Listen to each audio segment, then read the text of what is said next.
Hi, and welcome everyone to the session entitled Quest for Healthy Food Safety Culture Part 1, Expectations and Foundations, with your speakers, Yuxil Ayubolu, Food Safety Program Manager at TUV Nord, Anthony Camperoni, Senior Technical Manager in Food Safety at SES Global Services, and Dayan Spasic, Director of Food Safety and Quality Services at Decentra Global Certifications. Food safety culture moved from an inherent part of management commitment in Edition 8.1 to specific requirements in Edition 9. Our panelists today will provide perspective on the expectations outlined in the code, the tools needed to build healthy food safety culture from its foundation and learnings from the related top non-conformances. Food safety culture has been on the agenda for many companies for some time, and it's widely accepted as the key to making a step change in food safety. Now, codecs and regulators in the EU and US have introduced food safety culture into their framework for the evaluation of food companies. I'm really looking forward to this discussion and hope you are as well. If you have any questions for our panelists, please put them in the comments section and use the question mark icon. And be sure to stick around for the post-session chat, where you'll be put into small groups so you can meet others and share perspectives on the session. Over to you, Anthony, Yuxil, and Dayan.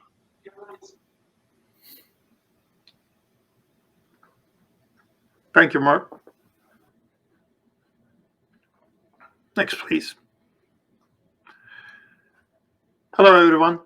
I will start with the GFSI's contribution to the food safety culture subject, where they're coming from.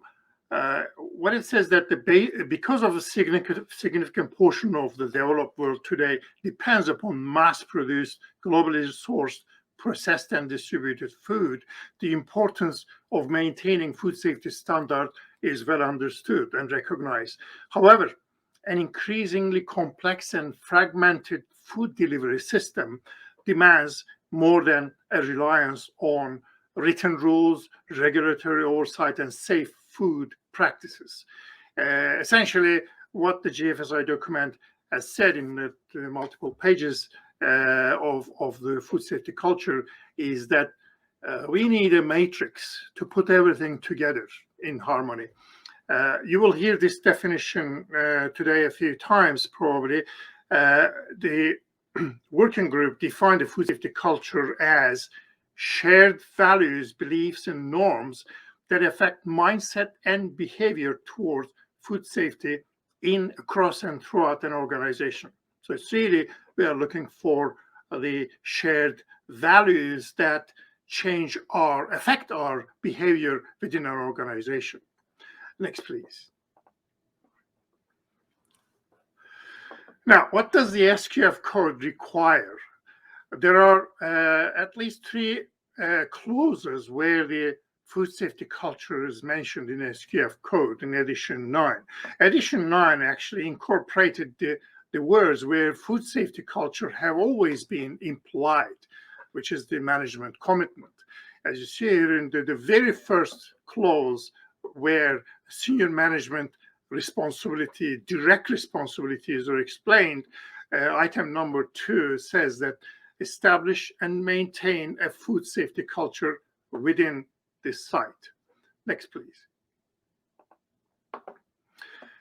Now, do we need to have the words food safety culture in the policy statement to meet the requirements? That's not really what we write in the words and etc. We are looking for to meet the requirements. Code doesn't really specifically say that, but it is more in the message that we need to see the food safety culture, the importance of it, or the management's support of it. For instance, an example such as site management is committed to food safety culture. It's sort of up in the air kind of a statement. Whereas the site management will lead by example to ensure all employees are aware of their role in food safety in order to keep their consumers safe. Which one is a stronger statement? Which one actually has the message of food safety culture?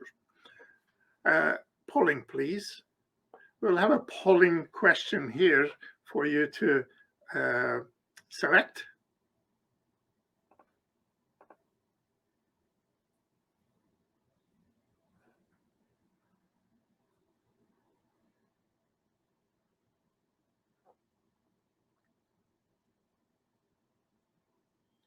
Thank you. Thank you.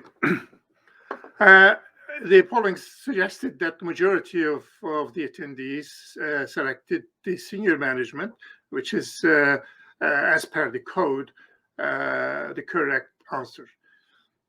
Next slide, please.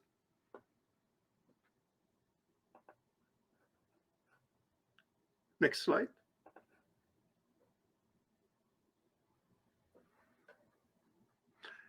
Now, the second clause in the code, edition 9, states that what will senior management do to support the food safety culture within the site that ensures, at a minimum, there may be multiple of other things as well, but these are the basic support system that senior management can put in place. This is establishing documentation, communication to all relevant staff for food safety objectives and performance measures. Food safety objectives is something that is going to come over and over again. Adequate resources are available to meet food safety objectives. These are all supported by senior management. Food safety practices and all applicable requirements of the SQF system are adopted and maintained. Employees are informed, and employees are positively encouraged, and employees are empowered.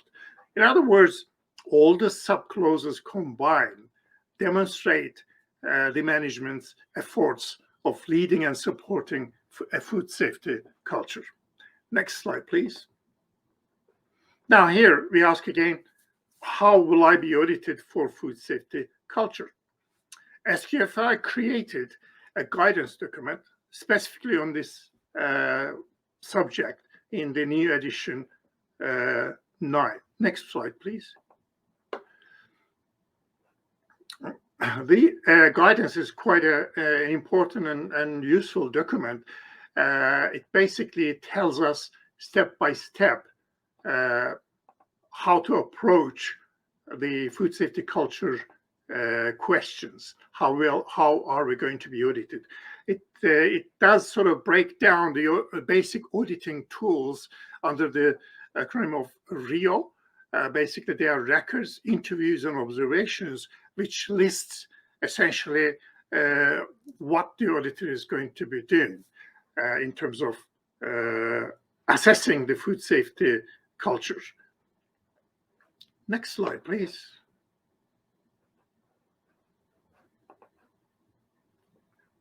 Now,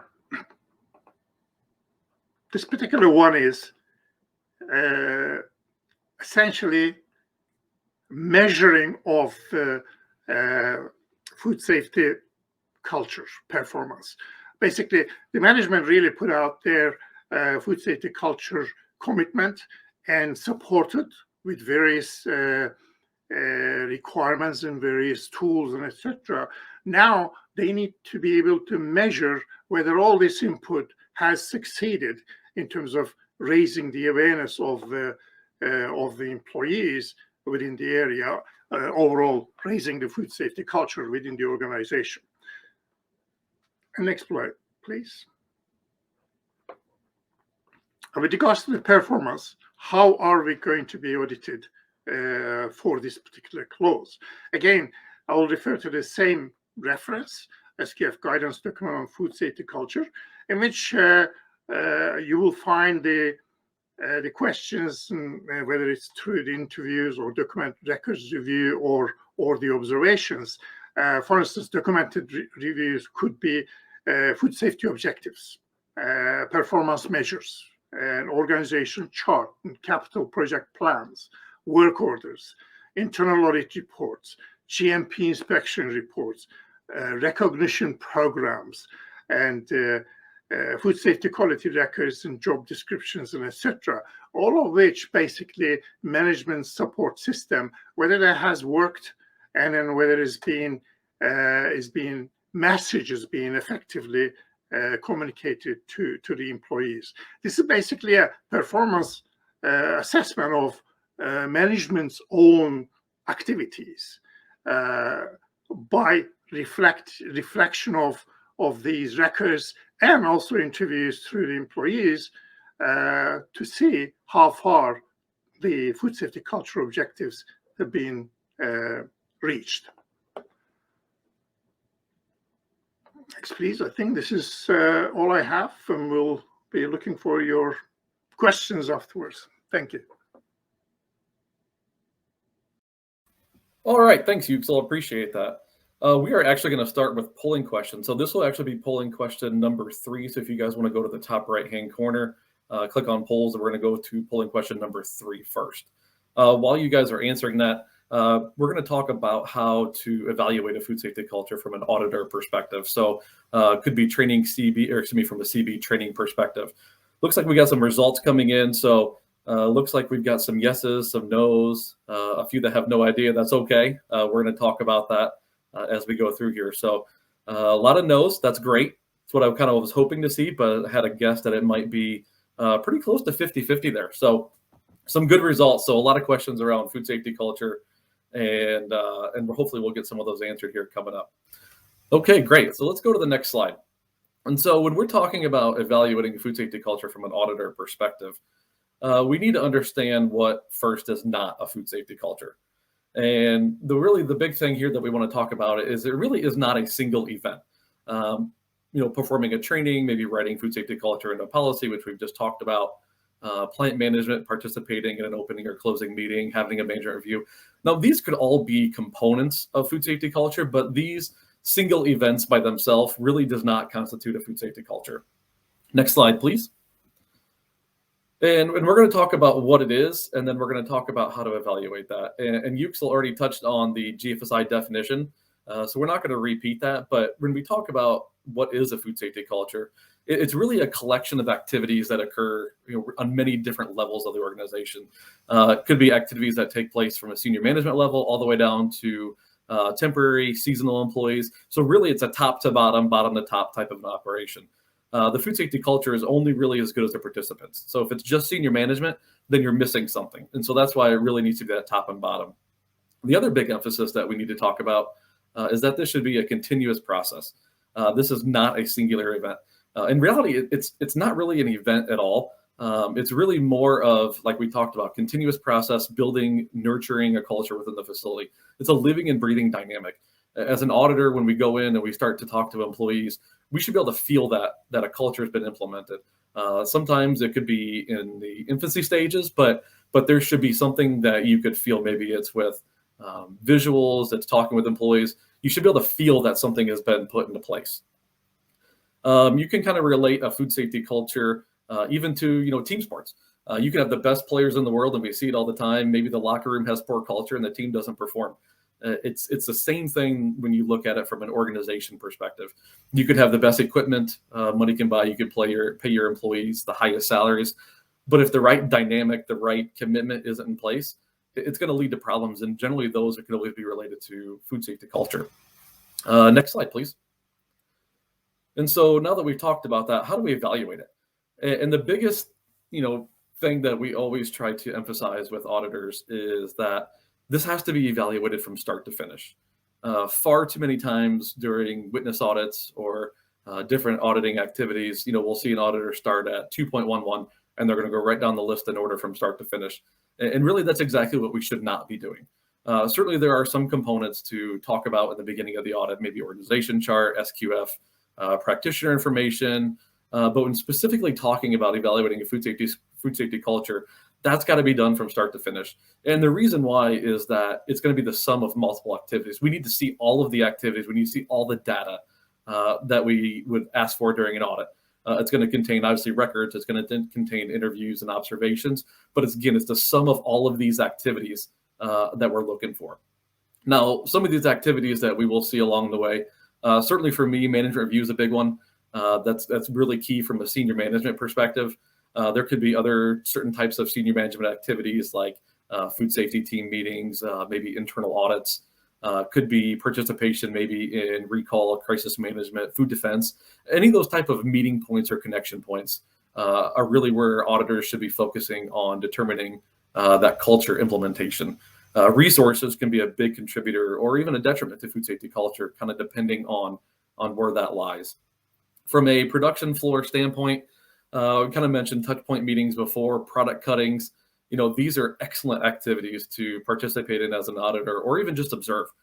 You can really gauge the interaction between the production floor and senior management during these types of interactions. The big key here, and this is the third bullet point, is that for me and how we sort of convey this to auditors is that interviews and observations should really be the main focal point of this evaluation. Obviously, we're always interested in records, like we talked about already, management review, performance measures. Again, there's always records to back this up. But when we're talking about a food safety culture, it's all about the people. And 90% of it for me is interviews and observations. And so let's go to the next slide, and then we can kind of start to talk a little bit more about even some specifics. So, talking about this, people, again, this is the critical component. Without people, you don't have the culture, and the people make up the culture. And so observations are huge. I feel like it's an overlooked process during audits. I think auditors, sometimes we get into a hurry. We don't take the time to just stand back and watch. We try to also maybe interview and observe at the same time. I feel like generally when we try to do multiple activities like that at the same time, we kind of give a half effort into both. We kind of maybe miss some interview opportunities. Possibly we miss some observations that we want to grab. So what I always like to try to teach auditors is maybe find a high point on a platform. Just watch production. Observe what people are doing. Observe the process. I think you'd be amazed at some of the information that you can gather by watching and some of the auditing leads that it could lead to. Things that I like to be on the lookout for are things related to accountability and leadership behaviors. So do managers and supervisors walk by food safety issues? Are there things laying on the floor, pieces of pallet, things that could be cleaned up if they walk by? Those are the kind of traits that we look for when we're talking about leadership and accountability. If they see an issue, if you observe an issue from an employee and you mention that, does somebody address that? Or do we just get a manager or a lead say, well, that person has issues? Those are things that we're looking for. We want to know that accountability and those leadership behaviors and traits are always being committed to. And it really comes down to consistency. If an employee sees a manager or their lead walking by issues, they're going to be more than likely to do the same. It comes down to, like I mentioned, again, leadership behaviors and traits. When we're talking specifically about other senior management activities, one that I like to jump into is to talk about management reviews. And it's generally the first topic that I'll try to get into from an audit perspective. And the reason why is because a lot of times senior management's present during the opening meeting, and it's just easier to keep them there and have the conversations. But the key things that I like to get into with those are, does the plant manager or operations manager, whoever's participating, do they actually know what's going on from a management review perspective? Way too many times do you go through a management review and it's something that maybe just got emailed out to people. There's no follow-up, but it's really getting into, do the senior team know actually what's going on? Do they know how they're performing? Do they know where their gaps are? Are they actively participating in these management activities?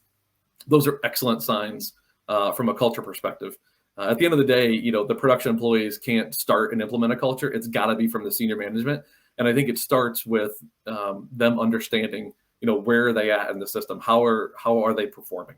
And again, from an objective standpoint, if you don't know the score, how do you know how you're performing? So I think those are really key things to talk about.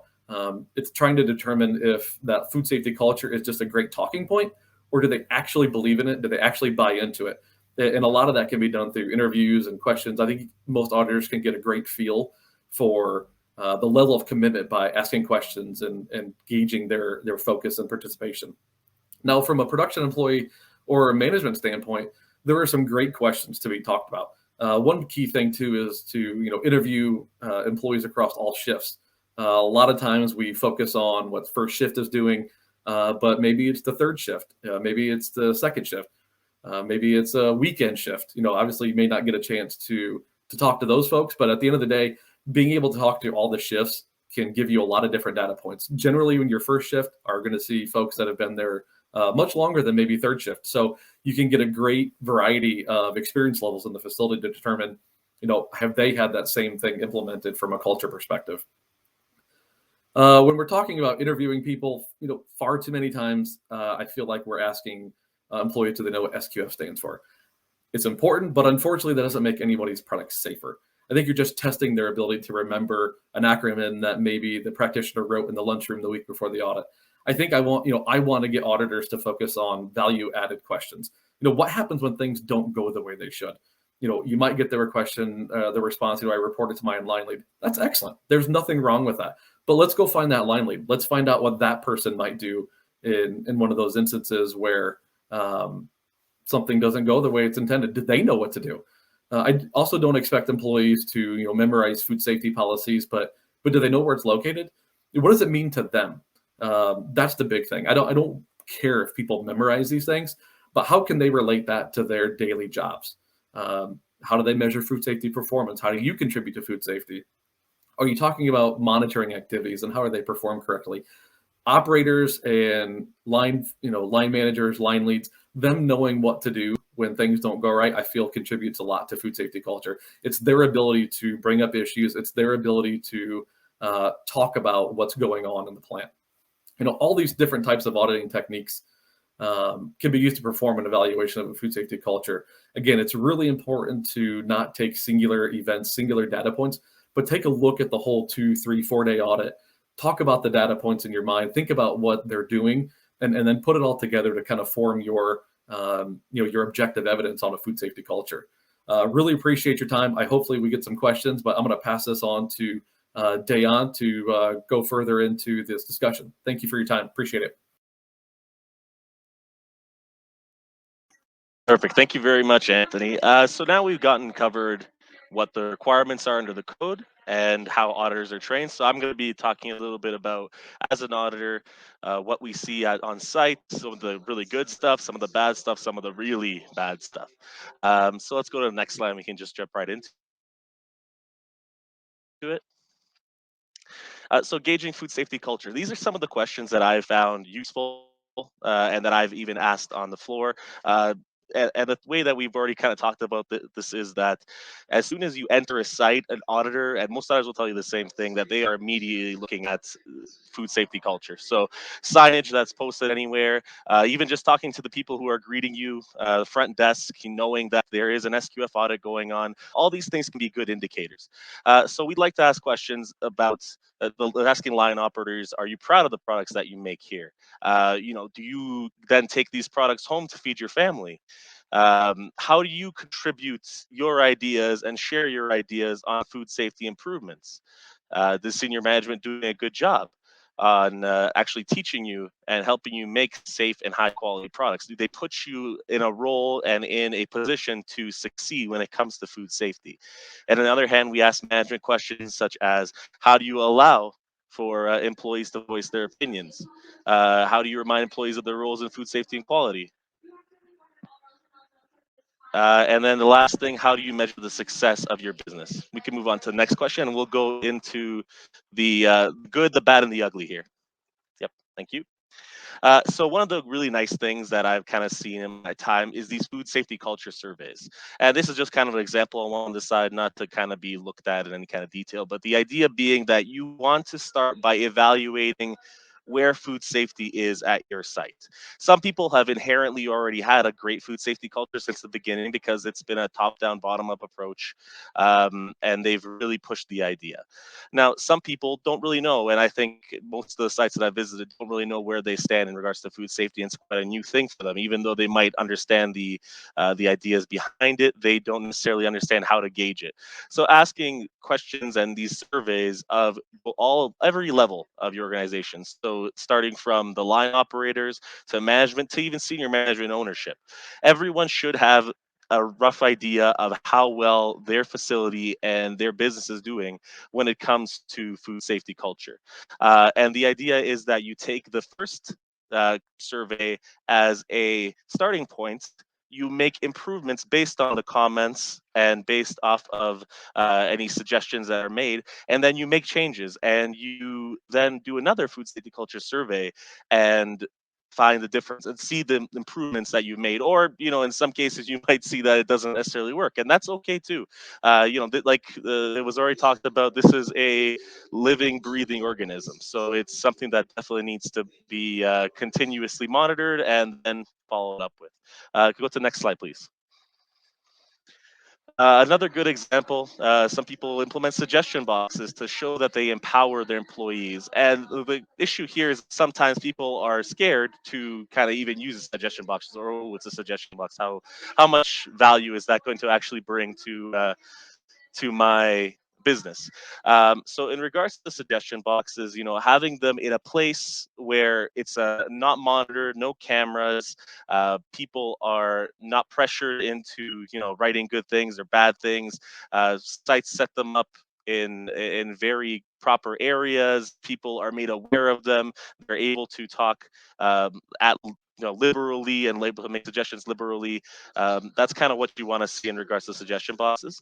And then posters and signs. So I believe the actual guidance mentions something along the lines of TV monitors and posters, and these are all very good things as trying to display to the auditor and to your whole business and everyone who works for you and who is necessarily senior management. Well, that food safety is important.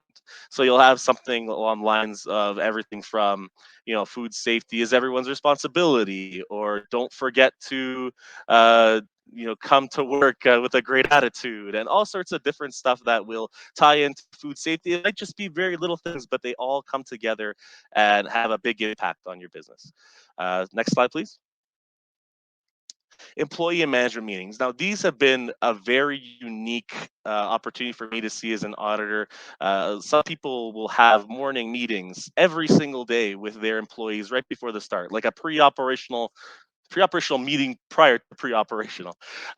So this will be about just talking to the employees and getting them ready for the day, anything that they might need in terms of resources, discussing what their goals are for the day. These meetings have been very valuable, and keeping notes from these meetings, talking about what the employee is looking for, is a very good idea in regards to supporting food safety culture, and then documenting it for the auditor to be able to see, as well as inviting them to the auditor to be aware and be part of the meetings themselves. Come see a pre-operational meeting when they're already watching pre-operational inspection. Next slide, please. So the bad, and this is just generically the bad. A lot of people are not even aware of the Edition 9 updates or requirements. So walking into the site, oh, I did not even know I needed food safety culture.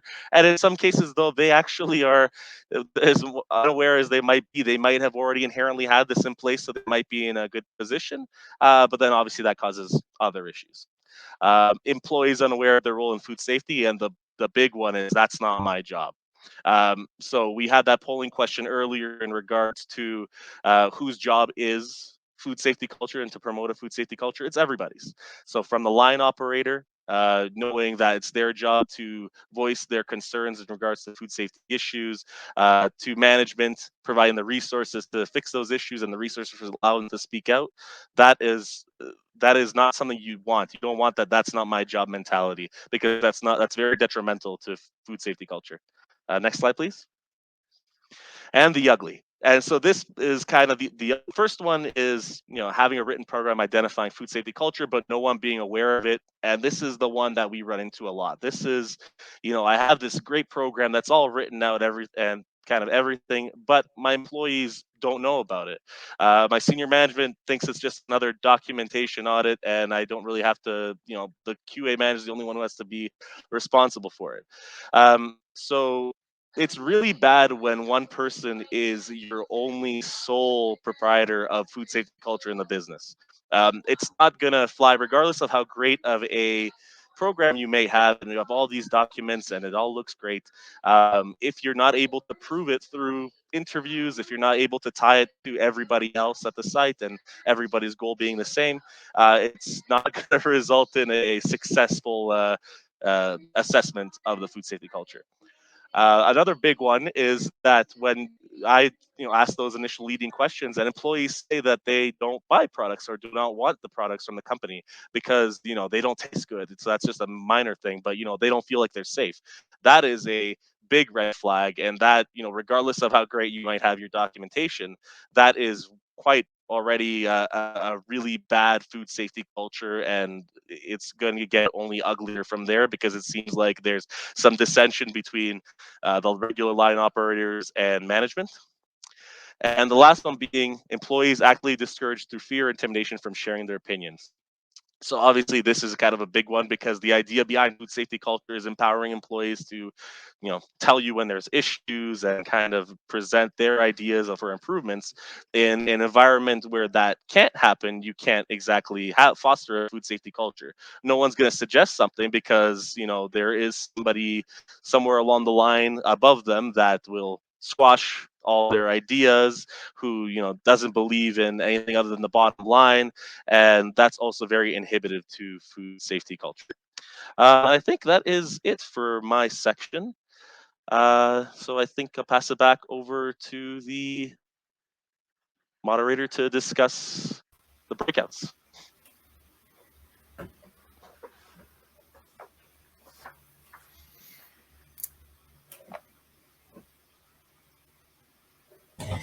All right, thank you all very much for all of the presentation and information.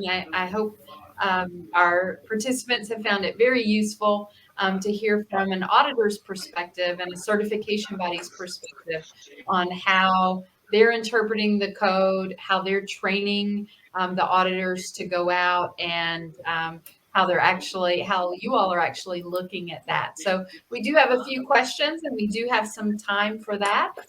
If there are more questions, please put them into the chat. I'm still monitoring that.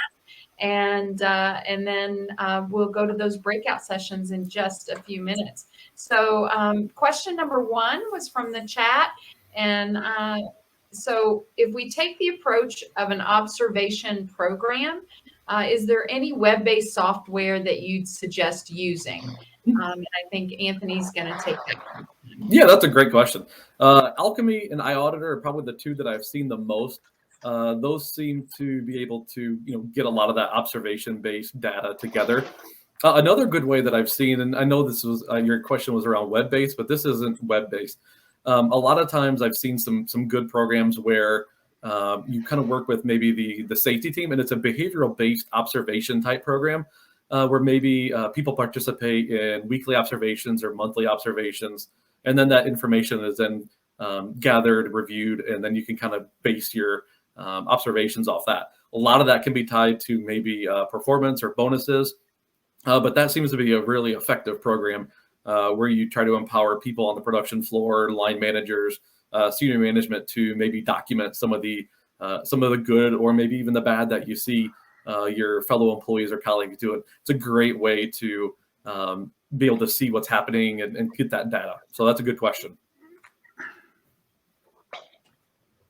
All right, question number 2, and I'm going to direct this one to Yüksel. So how can a site measure its food safety culture performance? So what are you looking for specifically?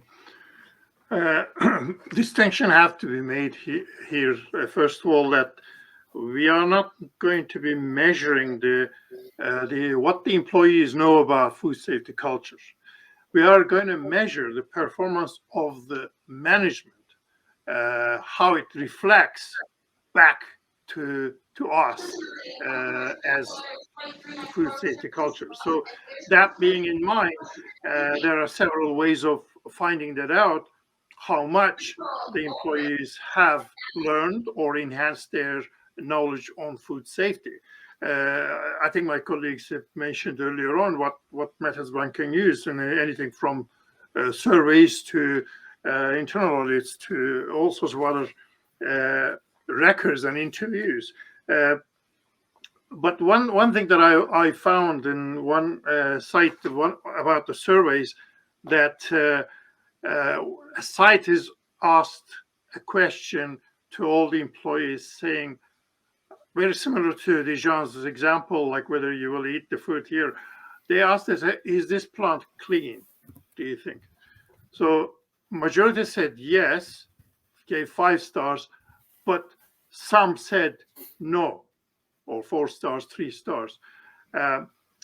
Here, the opportunity, what I thought was that lied within those employees who gave less than 5 stars, because they knew something, obviously, that everybody else didn't. So these are very good points to sort of capitalize on, and then extract that knowledge, so that we do have some employees that who actually can see things as they are. I don't know if this helps, but I can add on more things. Thank you. No, that sounds good, Yüksel. Thank you. So next question, how should an auditor evaluate to determine whether a nonconformance should be a minor or a major for food safety culture? So I'll throw that to Anthony. Good one. Yeah, the key to remember here is that a major is going to be that failure of a system element or a systematic breakdown in your food safety management system. With a food safety culture, it's really subjective. But when we're making that determination, we do want to look at the big picture. So did the facility maybe just fail to meet one clause under 2112? In those situations, that's probably going to go toward the minor category. But when we talk about majors, we really need to get into a situation where maybe there's 4 things under that particular clause that are not being met. So maybe, for example, you did some interviews and you determined that employees are not being empowered to report food safety issues. Maybe they've noted that there's some resources that are lacking for food safety objectives, and maybe they're not communicating those objectives. In that situation, they're 50% not meeting the requirement. In that case, you could start to look at some majors. But again, the thing to keep in mind there is that, it's a big systematic breakdown of that system. So, maybe just having 1 or 2 things here and there would probably fall into that minor. But when you start getting multiple areas of that clause that are not being compliant, that's when you can probably start to look into that major category.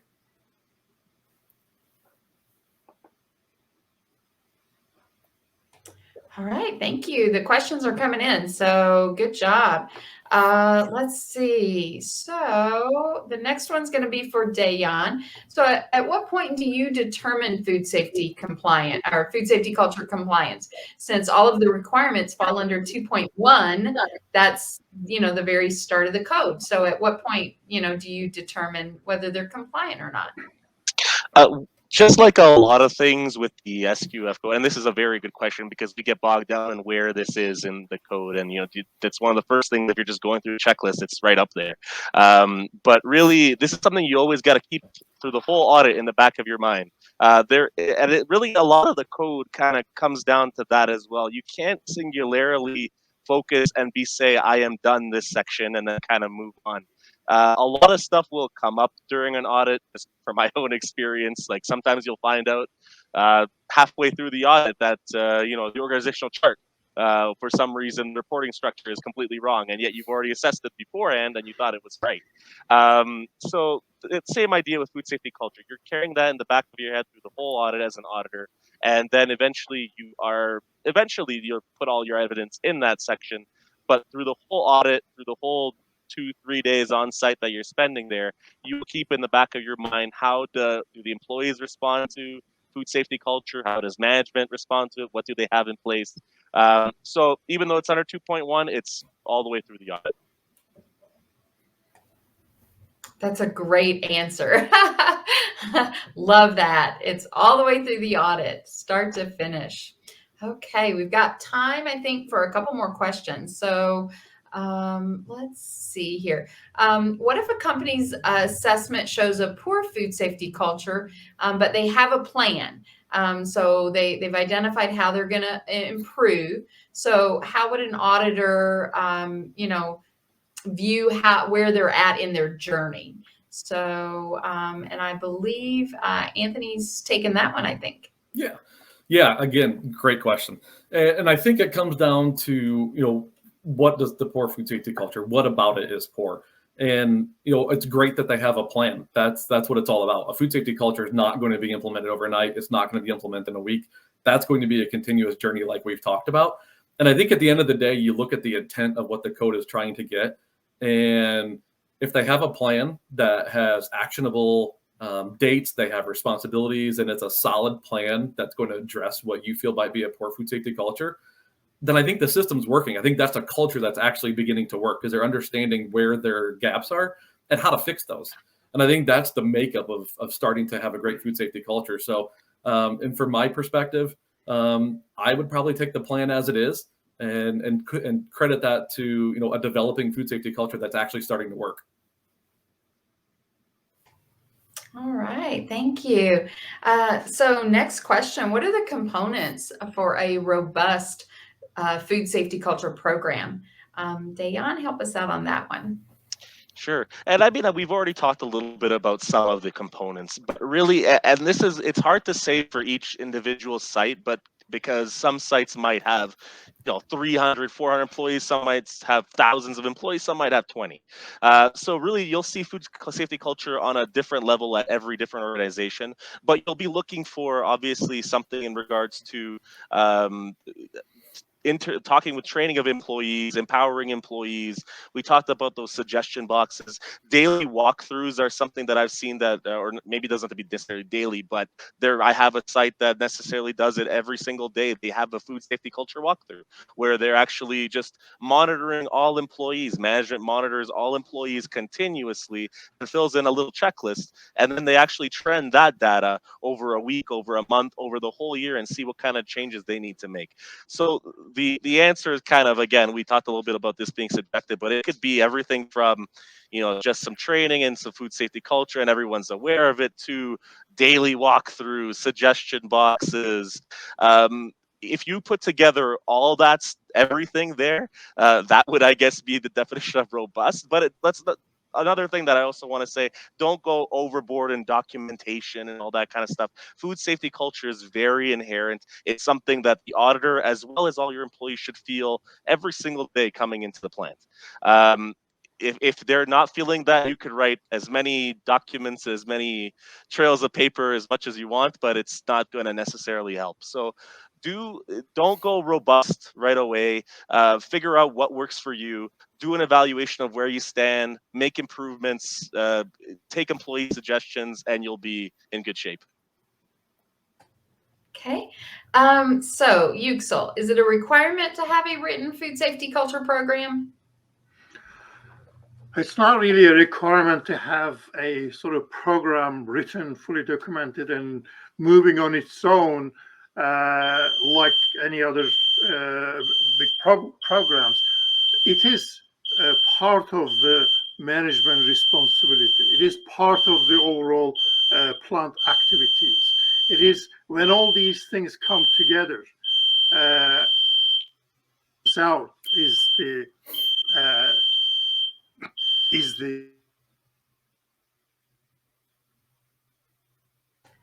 I think we had some technical difficulties there. So, all right. I think we've got time for one more question. I'm going to just throw that out to everybody there. So we had a comment in the chat about food safety culture is objective. I think the writer was maybe saying it is subjective. But what are your thoughts on that? So is food safety culture, measurable, or is it more of a subjective, opinion of the auditor? I'll answer that one first. I think there's, I don't know that there's one straight answer, because as an auditor, if you put your auditor hat on, you have to have objective evidence. So let's not be confused. You always have to have objective evidence. But when you're interviewing employees and you're gauging their response and their ability to convey information to you, I think that's a subjective piece of it. Is how well do they know the information that they have to know? Because sometimes it's not a clear-cut answer. You have to interview multiple people, multiple observations, and I think when you put that together, you make a subjective opinion in your mind. But again, at the end of the day, yes, we do have to have objective evidence in an audit report. We have to see it. But I think for me, the majority of the data points are really subjective. I guess I'll hop in to answer next. So really, like I was kind of saying, everyone's food safety culture program will be different, and it really pretty much should be different because everyone operates differently. The message gets across to employees differently. Some people might learn very, and take on the food safety culture mantle just through, just training, but some people might need those visual aids. Some people might need these food culture surveys.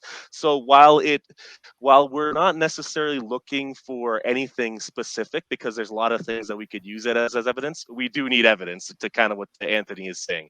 We need something to show that it's there. But what that is subjective, again, only because of the idea that every organization is different, all employees are different, all management teams are different. Yep. I think my fire alarm is subdued right now. I can add my last little bit. If we think of a food safety culture as a hologram that is being projected by the actual lights of all the things, activities a site does, which is the objective, right? They are tangible activities. And then they project the food safety culture at any level that is put in. So depending on the input, the resources and efforts of this, the management, I'm gonna get out again. Isn't that just pretty typical, though? We were all worried about our dogs, our animals, the UPS driver, everything going off during our session. So that's just typical. So thank you all very much for being here today. There are a couple of more opportunities throughout the conference to talk more on this subject of food safety culture. I'll remind you, we have the breakout sessions right after this. So click on the tab in the top right where it says breakout and join a breakout session with a group of peers to talk about food safety culture. We also have part 2 of food safety culture tomorrow. Join that session to hear from 3 sites on how they implemented food safety culture. We've got a variety, small site, large site. We're talking food packaging. So please join that. And then Ask the Experts on Thursday at 2 p.m. Eastern time. And you can talk with a couple of these guys. I have copied down all of the questions from the chat that we didn't get to today, and we will cover those off on Thursday at 2 p.m. So that's on the banner. So thank you all again for joining today, and make sure you join one of the breakout sessions. You just might be in there with one of our speakers.